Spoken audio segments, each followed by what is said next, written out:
Well, it's a real pleasure to be here today and to open this discussion on a very interesting book, Renewing Islam by Service, A Christian View of Fethullah Gülen and the Hizmet Movements. So, we're very fortunate to have Dr. Pim Valkenberg with us, the author of this book. Dr. Valkenberg is a professor of religion and culture at the Catholic University of America. He is a distinguished scholar in dogmatic theology, in the theology of religions, and in Christian-Muslim relations. He has held several academic positions over the years in both the Netherlands and the United States, at, for example, the Catholic University of Nijmegen, and also Loyola University, Baltimore, and now again at Catholic University of America. He has also been a visiting scholar at several universities, including the Catholic University of Leuven in Belgium, St. Augustine's College in Johannesburg, and Notre Dame University in South Bend, Indiana. He has numerous publications, including books on Thomas Aquinas and interreligious dialogue, both past and present. His most recent work, or one of his most recent works, is an edited collection of articles on world religions in dialogue, a comparative theological approach from 2013. So, we're very fortunate now to hear about the latest book from Dr. Valkenberg, Renewing Islam by Service. It raises many important issues for today, for the contemporary moment, and for our understanding of the Hizmet movement. And so I think many of us are very interested to hear why this book. Why did you decide there's a need for a new book on the Hizmet movement, on Fethullah Gülen? There have been books before or publications on this topic, so why this particular treatment and your particular approach? So I think those are questions that we're waiting to hear. So without further ado, I'll turn it over to you, and you can speak as long as you want, or let's say 20, 25 minutes. Okay. And then from there, we will begin the Q&A. So thank you. Thank you very much, Paul. It's a pleasure to be here, and it's a pleasure to be here together with you. Why this new book? Well, maybe I should start by saying that when my interest in Fethullah Gülen and in the Hizmet movement started, it was shortly after I met the first members of a group in the Netherlands where I worked at that time. And that group was called the Islam and Dialogue Foundation. It was shortly after 9/11, and in our university we were preparing a kind of a colloquium on the theme of not religion and violence, but God and violence. And I was discussing that with them, and I saw a kind of a leaflet that had a kind of a saying that interested me very much. It said something like, loving affection and detesting hate are the characteristics of a soul filled with religion. That was not religion, but something like that. And because the point was, in this post 9/11 debate, of course, many people would say, well, religion is the cause of violence. And most religious persons would defend themselves by saying religion has nothing to do with violence. And I think both points of view are short-sighted. And what interested me in this quotation was that it said, well, religion has the side of loving, but it also has the side of, well, there are things that you don't like. And so this detesting hate, I didn't exactly know what to make of it. So I started asking people of this Islam and Dialogue Foundation, where does it come from, this saying? And they said they didn't know. So I started researching it a bit and found out that it was to be found in some of the works of Fethullah Gülen. And by the way, he quotes it from Sayyid Nursi, so it's probably from Sayyid Nursi. So that's why I started to be interested in, let's say, the backgrounds of my Muslim dialogue partners in the Netherlands. At that time, I don't think there was much literature about the movement. There were a couple of books, and they gave these books to me. But these books were, let's say, of a rather general nature. It was about peace, it was about respect, it was about tolerance, it was about dialogue. But since I'm a Catholic theologian, I was interested in the religious ideas that led Fethullah Gülen to emphasize these more universal values. So I wasn't so interested in the more universal language. I was more interested in the specific religious language behind that, so to say. And that took me a while before I could find that out. In the beginning, I looked a lot to Gnostic because the specific religious language you can often find in Gnostic's work. But gradually, I started to discover that Gulen, of course, had written about that in more religious language as well. So I started to study that a bit more because I still wanted to know what motivates these Muslims who are doing so many good things, what motivates them and what motivates the person who has inspired them. So that was basically the beginning of my interest in what we now call the Hizmet movement. I should add, and we just discussed that before, that at that time, there were a lot of conferences, but in the English-speaking world, these conferences were always about the Gulen movement. And I remember that, I think it was about 2010, there was a conference where I, along with a couple of other people, started saying, well, that's not correct to talk about the Gulen movement, because Gulen would be the first to say, it's not about me, but it is about the volunteers who do the work. So the attention should not be directed to me, but it should be directed to the people who do the work. So there was a lot of debate at that time about this terminology, and well, it has been changed, and now everyone is talking about the Hizmet, or the Hizmet movement instead of the Gulen movement. You asked about, let's say, what makes my approach different. I think that, as far as I can tell, and I've tried to read quite a bit publications about the movement, and I've worked with one of the Turkish students in the Netherlands who wrote his PhD on it later on. Most of them are of a social scientific nature, so it studies the form of the Hizmet movement, let's say, and its relationship to teaching. It starts to look at it as a kind of a network. How does that work? What's their political involvement, etc., etc. I think what makes my approach different is probably two things. One is I look at it as a theologian, so I'm not primarily interested in what they do, but I'm interested in why they do it and what they say about it. And the same holds true for Haj Effendi, for Fethullah Gülen. What is his motivation? What is his own relation to the sources of his Muslim faith, from which he is motivating to inspire people, and from which this huge organization, in fact, sprang forth. So at a certain moment, it was 2006, I came from the Netherlands to the United States, and I had a friend in the Netherlands, Albert Alassa, who knew people here in Washington, so he told me, you need to go to the Rumi Forum. Ali Yurtsever was the president of Rumi Forum at that time, so I went to Ali and to Jenna, and we had some friendly conversations, and I tried to, let's say, build on the relations that I had with people in the Hizmet in the Netherlands, here in the DC region. And we've been doing that for some time, and at a certain moment Ali said, well, maybe you should write about your experiences with the Hizmet, because it's good to have these different approaches to the Hizmet. So they gave me the opportunity to go to Izmir, because Alper, my friend, he came from Izmir, and he knew a number of, let's say, older students who founded the beginnings of the Hizmet movement together with Haj Effendi, Fethullah Gülen. And I was excited to be able to interview them. Well, I don't hardly know any Turkish, so in fact Alper helped me, and let's say he translated what the people said from Turkish to Dutch. I wrote down the answers in Dutch, and then later on it was translated into English, so it went through 3 languages.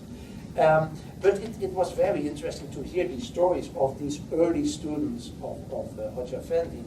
And that was part of, I think, what makes my book a bit different, to hear some of these stories.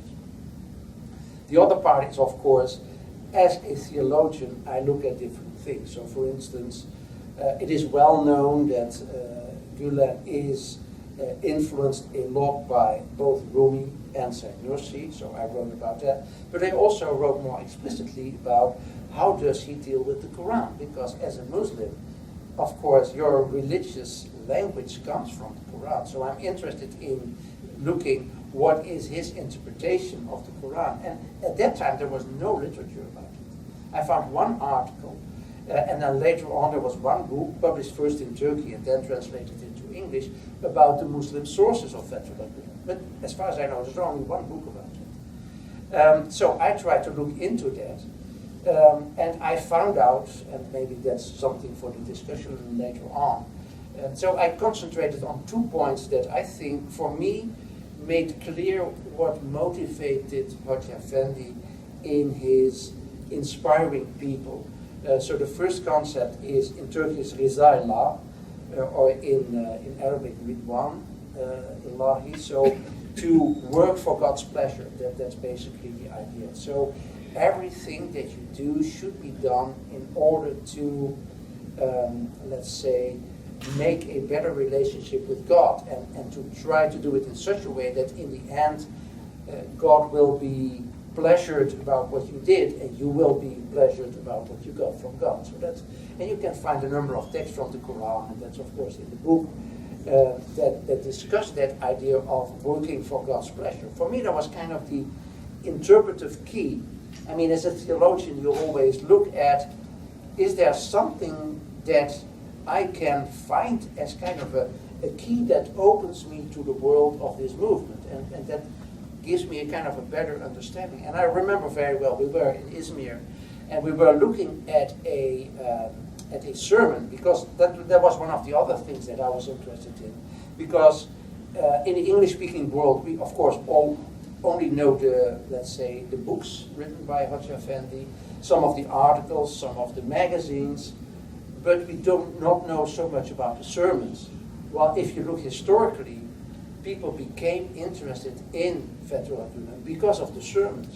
The books came much later. So I wanted to look at Fethullah Gülen as a preacher. So together with Alper, we looked at a number of these sermons, and that was where I got this idea of working for God's pleasure as kind of motivating force in his theology. And then the second element that I looked at was what holds the people together who work in the Hizmet, and where do they get their motivation.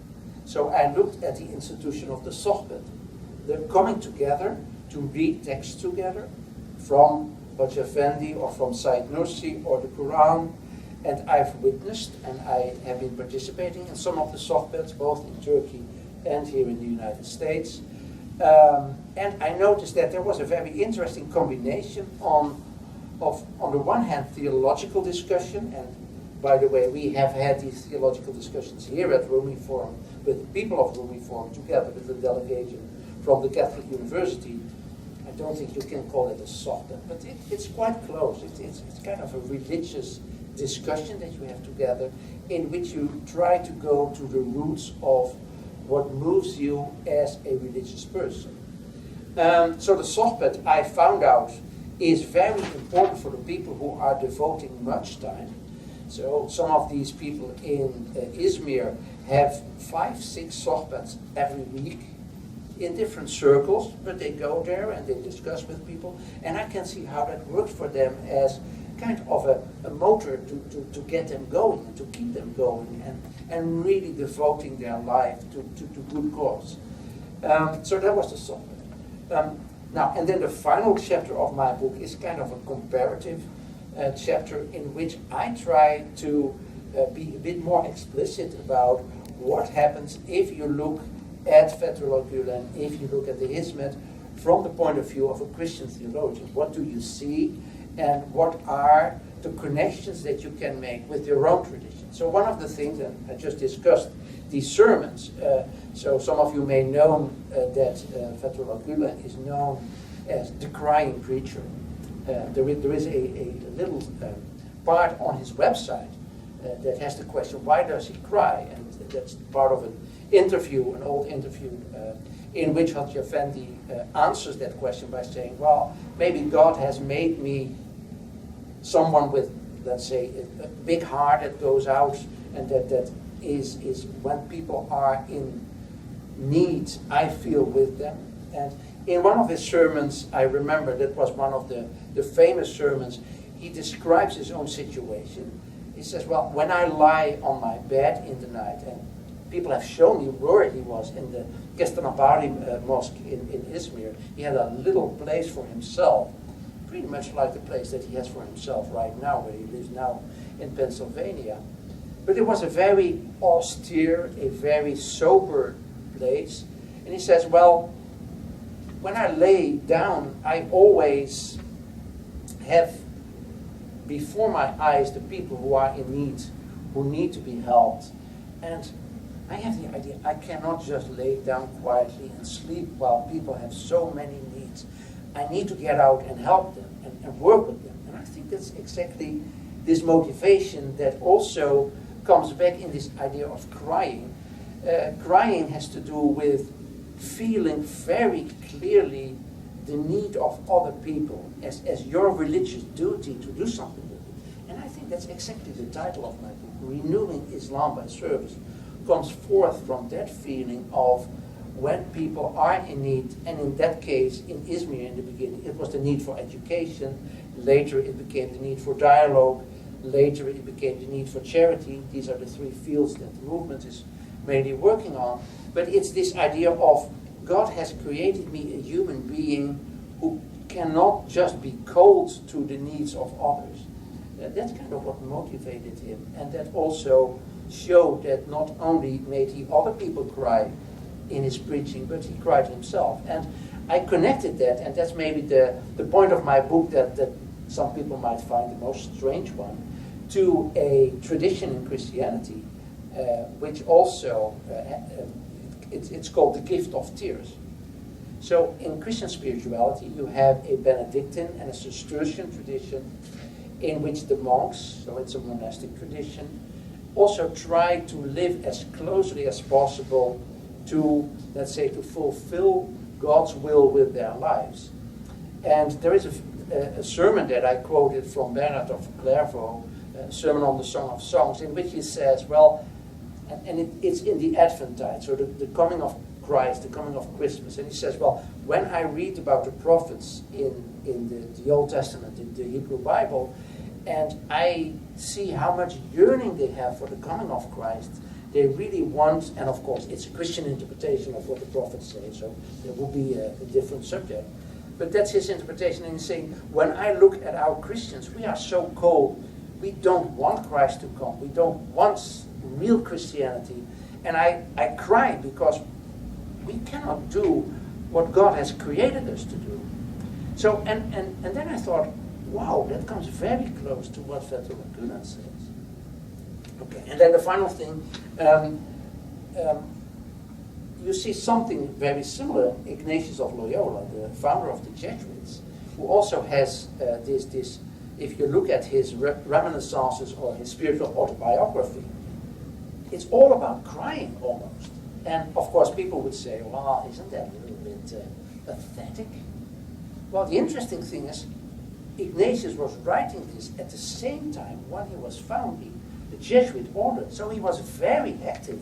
He was very church politically active.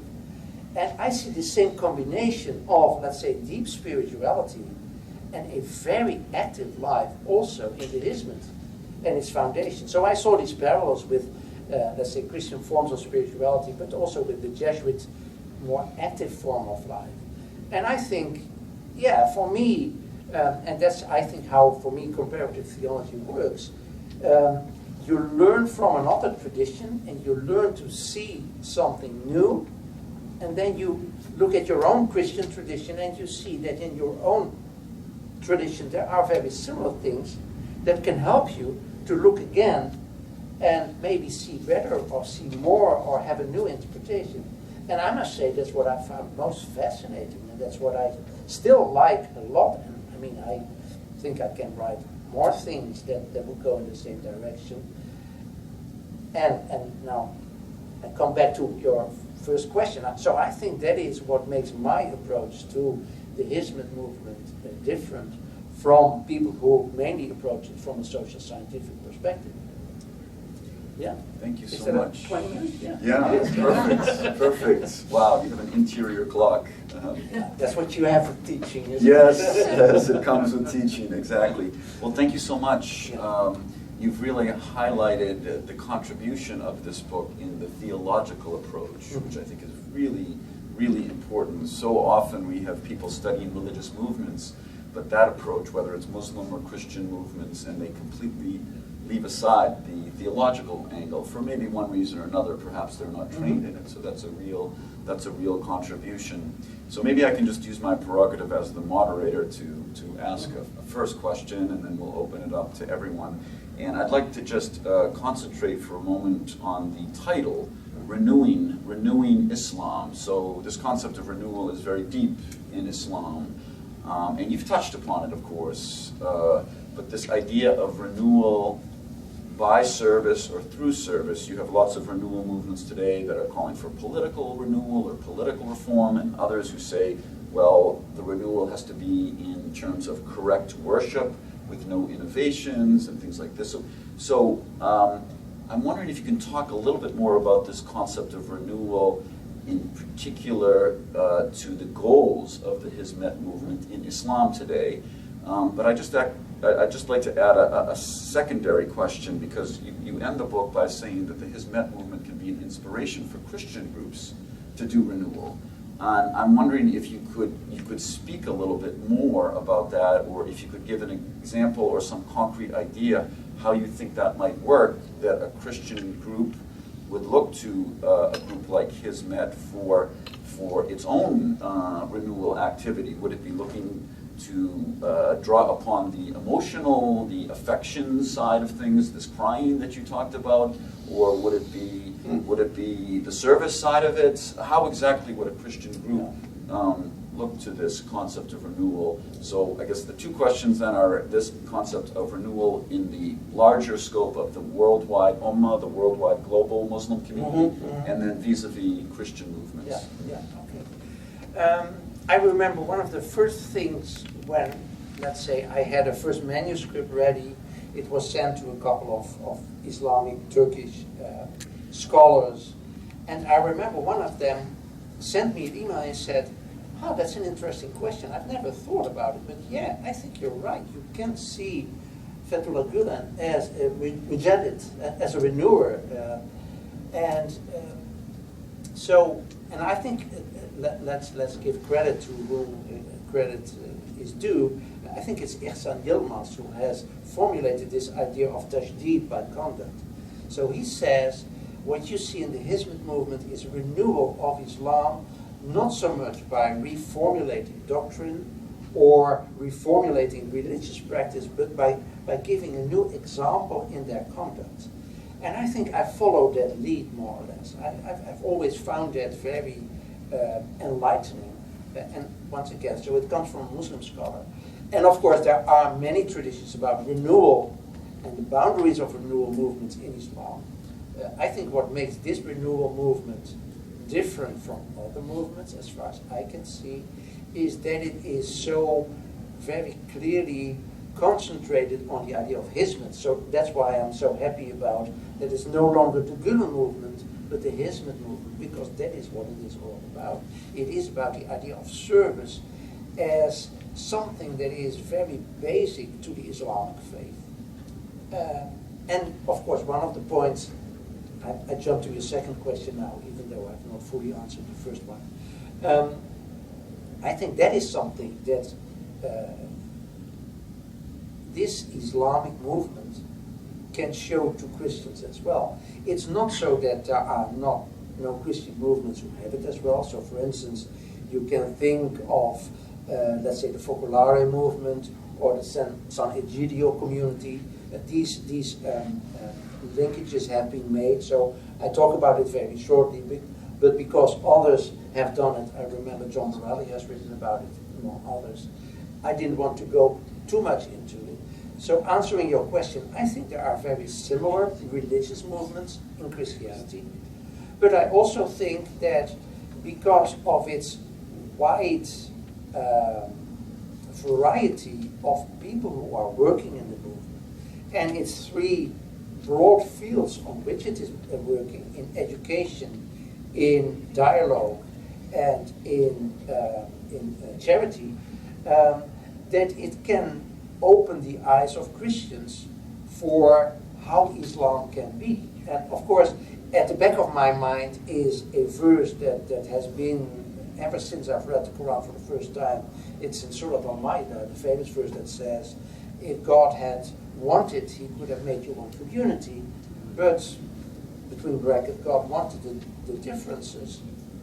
Therefore, vie one another or try to emulate one another in doing good. And in the end, God will tell you about the differences. So, I've worked a lot in theology of religions, Christian theology of religions, and we had a lot of discussions, you know that of course, about pluralism. Is pluralism to be accepted by Catholics, yes or no? And I've always told people, well, you have a form of lazy pluralism. Lazy pluralism is saying, well, isn't it all the same in the end? Aren't we all having the same God? Well, if it's all the same, why bother? Why learn from one another? Because it's all the same. So I say, well, okay, you have lazy pluralism. I don't like lazy pluralism. But I really do like, let's say, the active form of pluralism that you find in the Quran. And once again, I could show you, I won't do it now, that you can find it in the New Testament, in the letter to the Romans, for instance, as well. Namely, this idea of emulating one another by doing good. I think that is the real idea behind religious pluralism, is you can see in the other the good that religion can bring. And of course, I don't have to tell anyone here how important that is in a time in which Islam is in the news, let's say 98 out of 100 times for bad things that are happening. So when people ask me, why are you bothering, why are you writing? I say, well, this is one of the few things that we can do as Christians to show to our brothers and sisters in Islam that they are really doing very good things and that we can learn from them. I'm a little bit pathetic myself, I believe, but I think this is really what I think that we should do. Yeah. Yeah, and I mean, I think just one point here. I mean, you talk about lazy pluralism and a more active pluralism. That's a really nice distinction. Mm-hmm. I sometimes talk about a practical pluralism and an ideal pluralism. So a practical pluralism would be where we don't talk about our religion. We just keep our religion secret or private, and then we go into the public sphere, and we're very tolerant, and that's all good, but we don't engage each other on our deepest convictions. So an ideal pluralism would be where we can come together as Muslims and Christians and Jews and others, but we bring that to the table and we're moved by the way other people are moved by their deepest convictions rather than putting it to the side, the more practical pluralism that's more common out there. And people feel that's the way, in order for there to be peace in society, that's the way to go. Yeah. But in fact, what you're showing is that there's a wonderful opportunity here for this religious pluralism to be in the public and not simply just in people's closets, as it were. Yeah. So, all right, why don't we now open it up for questions and discussion? Who would like to? Yes, maybe you could just, every person could just mention their name and if they have any institutional affiliation. Okay, I'm Sharon Kirchhoff, and I retired from the State Department. And do you think that the Hizmet movement is similar to what Pope Francis is trying to do to renew Catholicism? Oh, that's an interesting question. I even though of course Pope Francis will be here next week, I mean I'm at the CUA, so I walk between fences that are put there now because the Pope will come next week. I think there is one thing that is very similar from the beginning, and that it's in the attitude. It's an attitude of being open to people, whatever their differences may be, And to start not by saying what the truth is, but start by listening. So, if I may go back, Izmir, how did the movement, how did the Hizmet begin? Well, Fethullah Gülen was a preacher in one of the mosques. And he said, I want to know what the people think, so I will go to the coffee houses and I will discuss with the students, because there were two big universities at that time in Izmir. I will ask the students to come, and at that time Izmir was known as a very secular and not a religious city. And I said, I want to know what motivates them. So I want to go there and listen to their stories and ask them questions. And I think that's in a certain sense, even though, of course, a pope cannot just go to, let's say, a coffee house or a bar, even though there are Christians. I had an example in the Netherlands of a Jesuit priest who did it. He was a priest of a university, and he went to the bars and he drank with the students. But while drinking, he asked them all these difficult questions. What do you think of life, etc., etc.? Now, I would say Pope Francis also has this outgoing mentality of saying, okay, you are of interest to me. I will listen to you before I will tell you about the truth or whatever.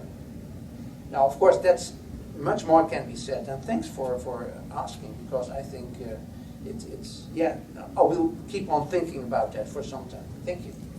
Yes, sir. Could you just mention your name and affiliation? Don Wallace, I'm the law professor at Georgetown. Continue with Pope Francis.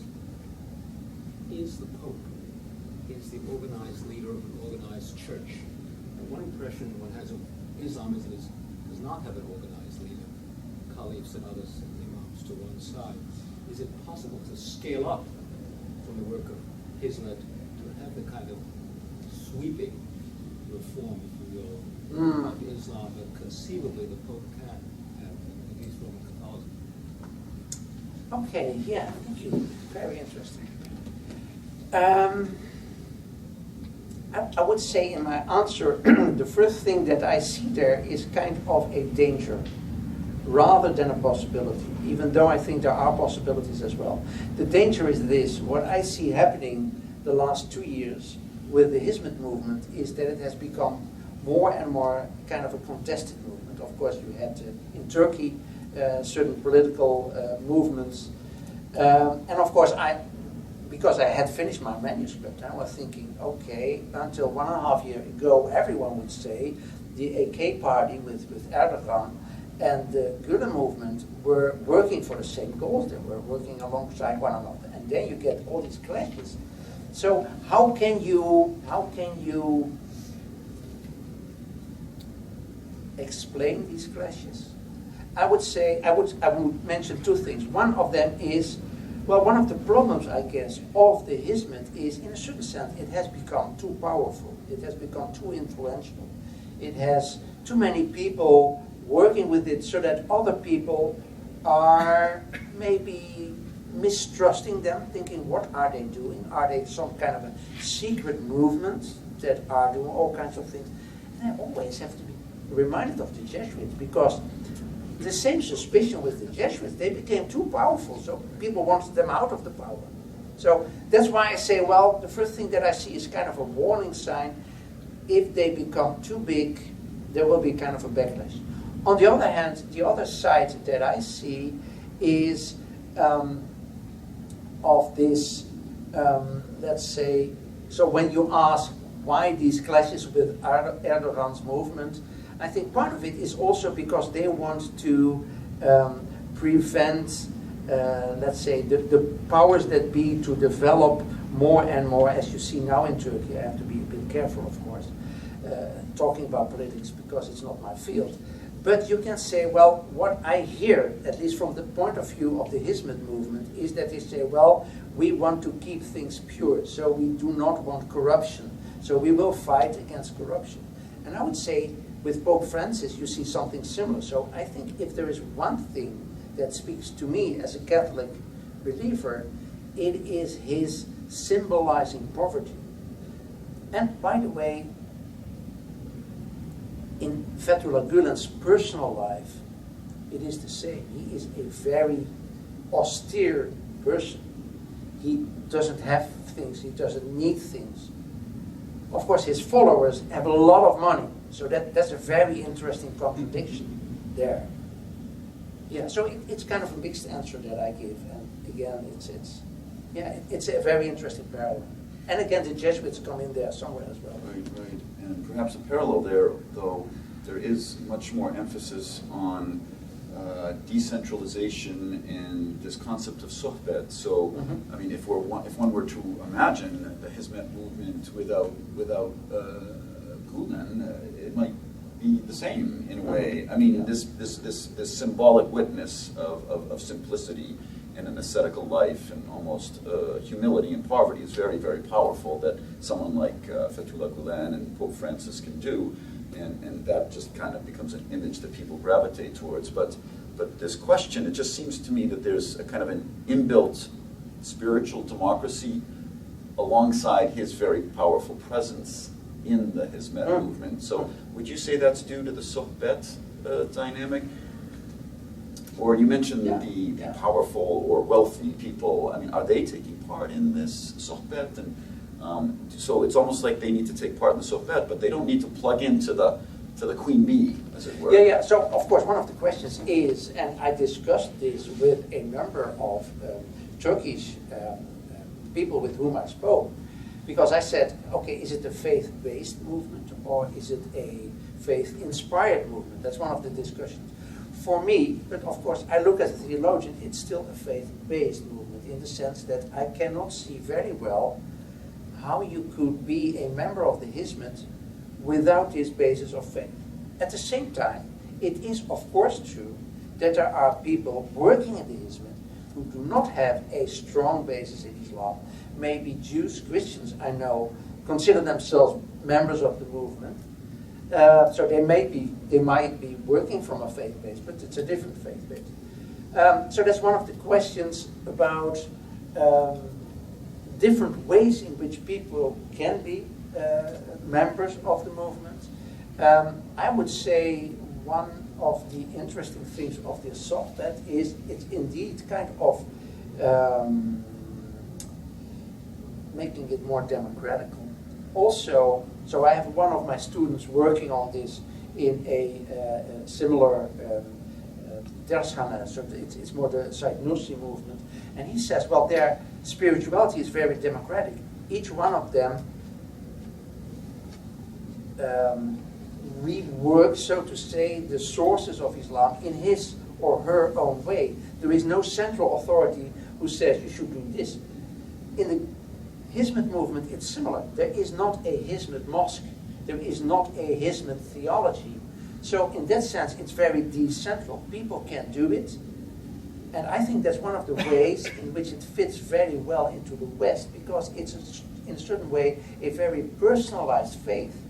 So you do it in your private time, so to say. You do it as a private person. There is no, let's say, oppositional, it's not Islamism in the political sense of the word.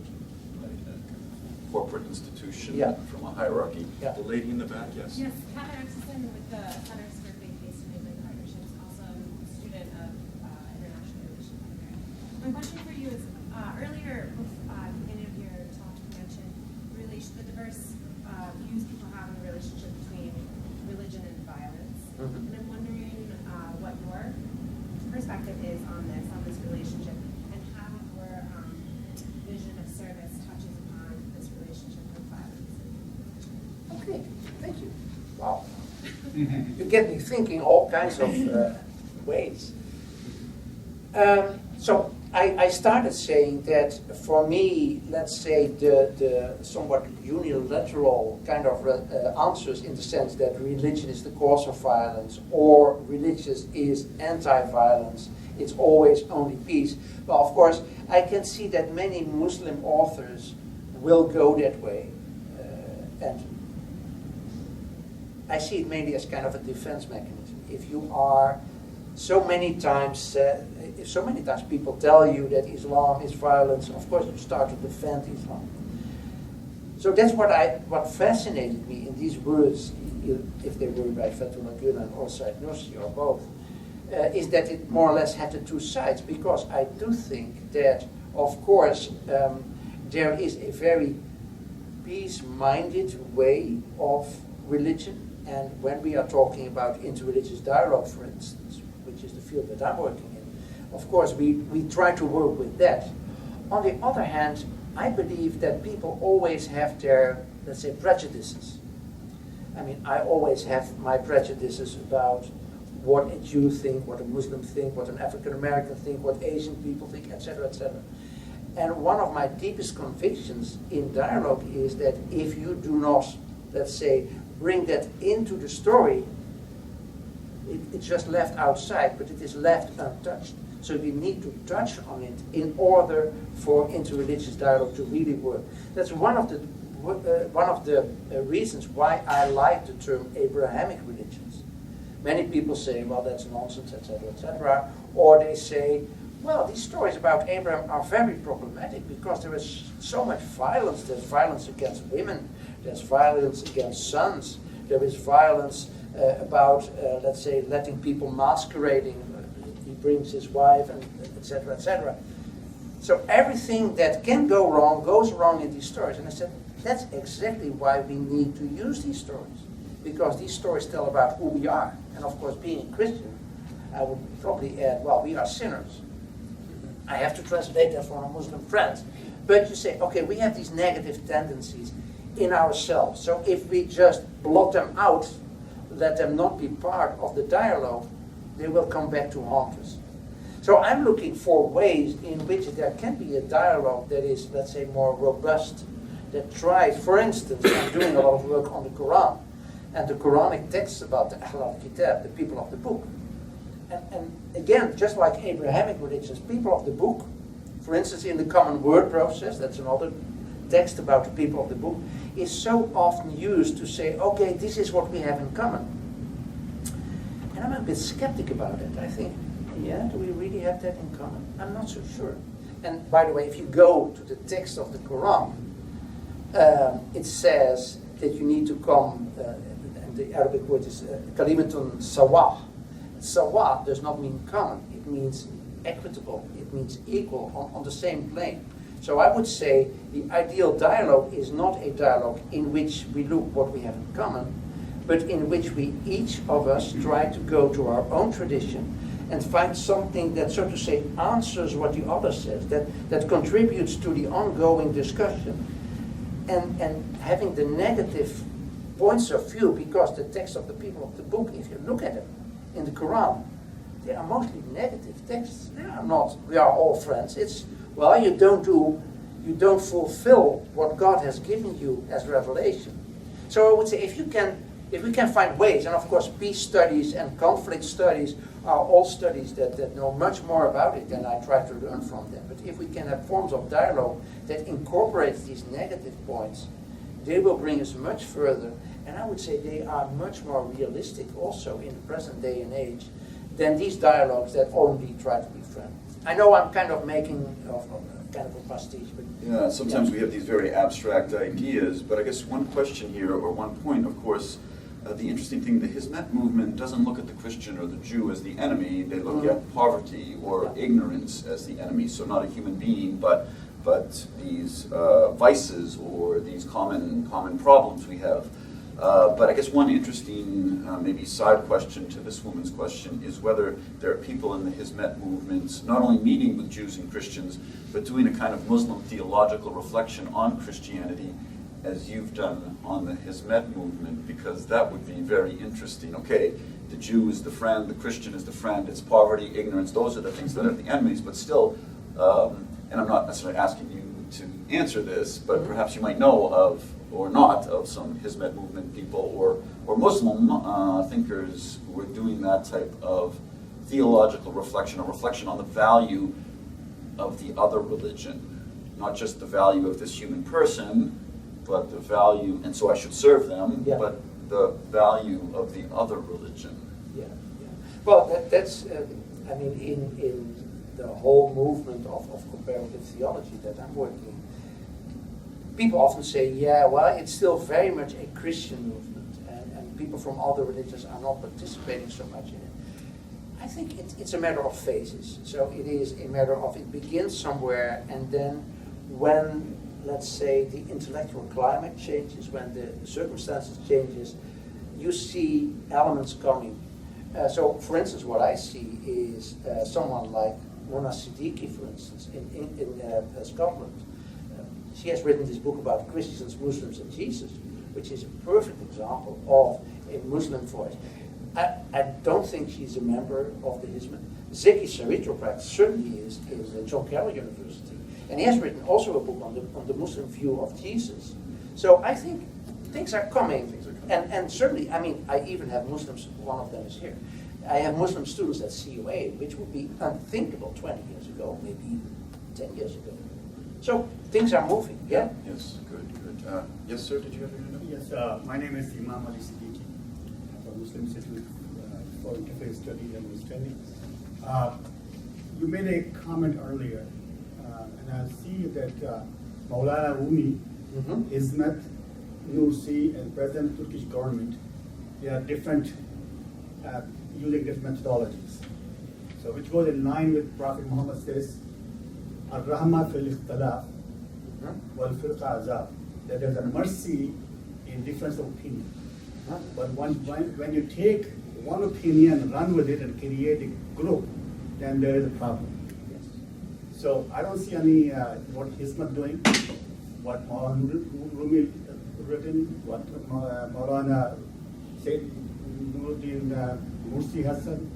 They have very compatibility and work together. And the problem is whether it's a Jewish, Christian, Muslims, we can work together. And same thing is that there's variation among the Muslims, so we can work together when we respect each other. And sit down, and we will have, when we start quoting scriptures, we'll have a lot of problems, a lot of issues. But it's the same thing if you read with open mind, you will see there's a lot of lesson to learn from it, especially for today. So I would like to see your comment. Yeah, thank you very much. Yes, I think that is certainly true. I think it's also a testimony to what I see as a growing movement in the Hizmet, that it becomes less and less, let's say, monocultural. So people from other Muslim countries, from other cultures, are joining it, or are founding parallel institutions that work together. And I think that is the way in which we can go forward. I do think, I always like to think of interreligious relations and interreligious dialogue as something that needs to be done at different levels. So the most important level is still what is often called the grassroots level, where people are simply living together. And I always tell my students, don't make a mistake. We are newcomers in the West. People in Asia, people in Africa have done that for a much longer time. And of course the Middle East, Lebanon for instance, have done that for a much longer time than we in the West. So we are just beginning to learn how to do that. That's the first. And then of course working together to make a better society. And again, the parallel between Hajj Effendi and Pope Francis comes in there, because they also are concerned about these larger goals and how we can work together is a second level. The third level is, of course, the level that I'm working most. That's what the Vatican calls the dialogue of experts. So the people who come together and they do quote the scriptures, and it makes a sense on that level. It doesn't make much sense on the other levels, I would say.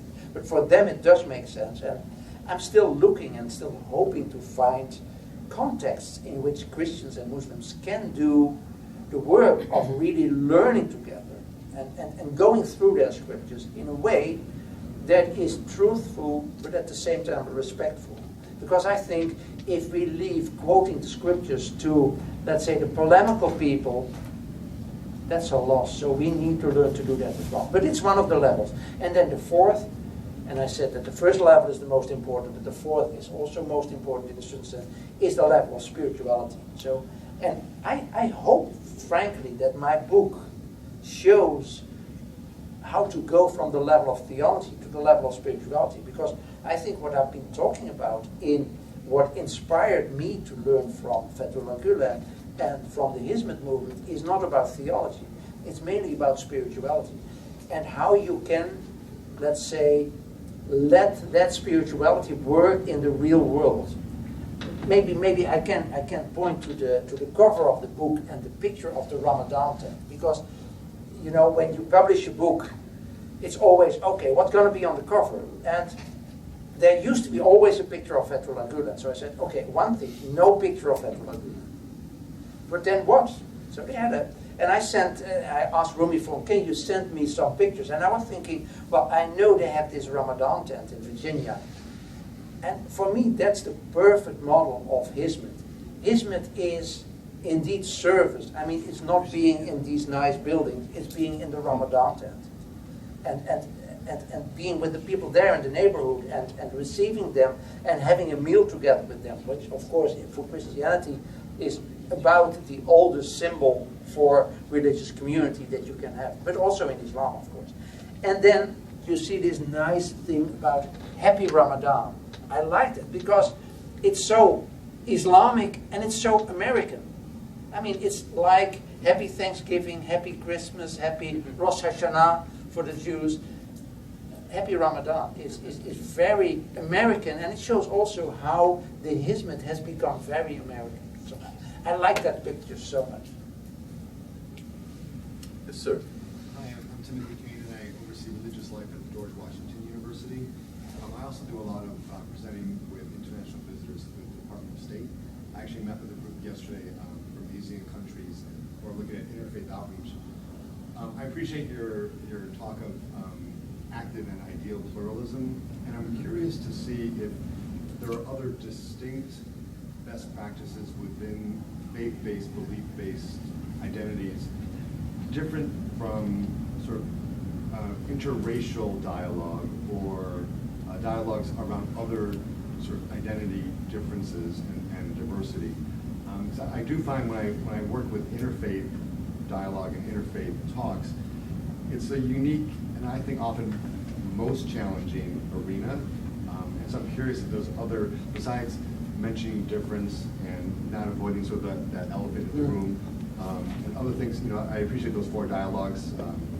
I reference them often. Yeah. But I'm wondering if there's other specific best practices that you could recommend around this unique interfaith, interbelief conversation. Yeah.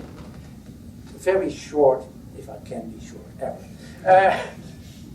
I just mentioned this idea of Abrahamic dialogue. So one of the things that I did when I was still in the Netherlands was trying to get youthful, let's say young adults from Judaism, Christianity, and Islam together. And in the Netherlands, it was the challenge to get Jews. That's not so much a challenge here. And having them together for a weekend and doing 3 things. First of all is reading these texts together, so that comes back to what I just discussed, that therefore I think the text about Abraham in Genesis, in the New Testament, in the Quran, are important to read together because it discusses all the negative connotations that we have with one another.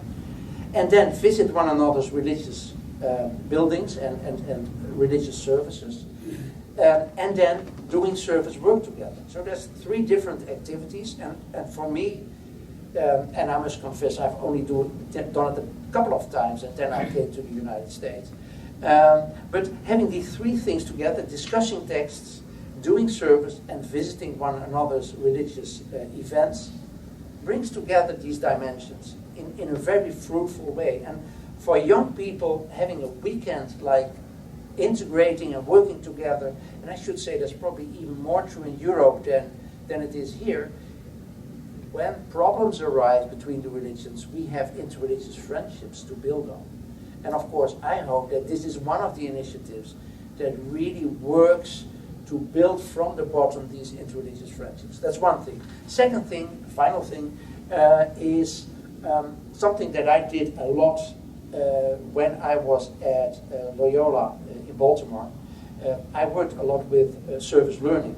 So not only doing service, but learning through that service. And that's in fact part of that book on world religions in dialogue that Paul mentioned in the beginning.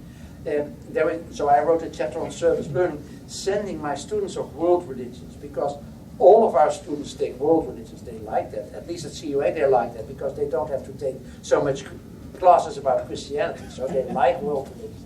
I said, okay, you can do so. But we're not only going to learn about other religions, but we're going to learn with and from other religions. It's like the Jesuit thing, learning with and from others. So I institutionalized that. I sent my students to a Jewish hospital. I sent them to a Muslim school. I sent them to a Buddhist meditation center to really work with them and live with them. And I must say that's been, maybe not for all of them. For some of them it was kind of a shocking experience.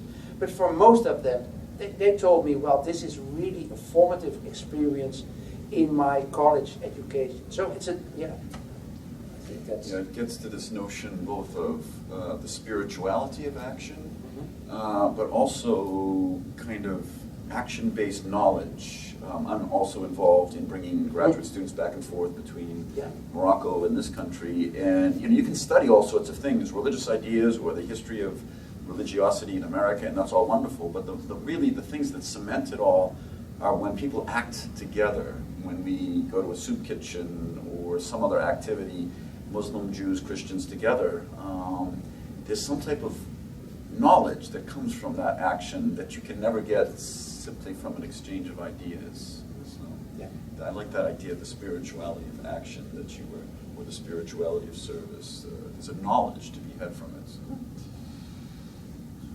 Yes, in the back. Thank you for your talk. My name is Sabit Khan, and I serve as a research director at Access, which is the largest Arab American NGO in the country. My dissertation actually was on American Muslim philanthropy, but I come from the social sciences perspective of looking at the changing discourses of philanthropy among American Muslims. And now I happen to work with the Arab Americans, who are largely Christian.